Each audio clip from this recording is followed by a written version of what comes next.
Wacha sasa mimi nizungumze Kiingereza. The election season is behind us. The executive is in place. Parliament too, and so is the judiciary. The county governments are fully constituted with the election of 47 governors and county assembly members.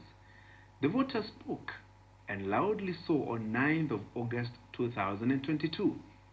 If you're among the 8 million registered voters who opted to stay away for one reason or the other, well, just know the 14 million who trooped to the polling stations made consequential and far-reaching decisions at the ballot on your behalf, just as Larry Sabato aptly puts it. Every election is determined by the people who show up. Now, I remember in a previous punchline, just a week to the general election, I reminded you to prepare for what then I termed the landing phase of the electoral cycle.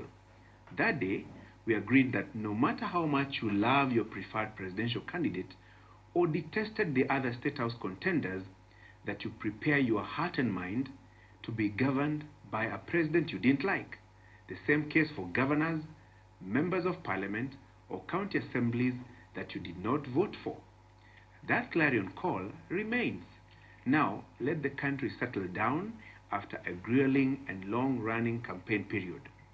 We all have lives to live, bills to pay, and responsibilities to fulfill. Just like I cautioned you against holding political positions too strongly, I invite you to try and call that leader you elected on 9th of August and had near unfettered access to during the campaign period. Jaribu leo. Time ya reality ni sasa. While at it, prepare for the worst as you hope for the best. Remember all those rosy promises and nice things you fell for and convinced you to vote for the candidates on the ballot? Well, some of the pre-election pledges will be fulfilled. Some will not. In any case, if you had taken time to evaluate them, you would have realized that they were grand promises without a clear implementation path, or outrightly impossible. Let me give you an example.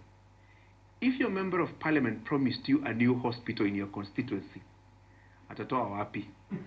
Atajenga na nini? If your county assembly member promised you a police station, for example, itatoka wapi? You see my point?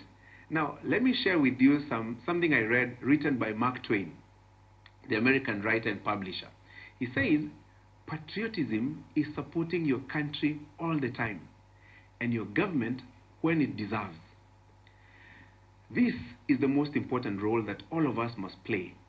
Utmost patriotism to the country, while hailing the government of the day when it has done well, and reminding it of its duties and responsibilities every time.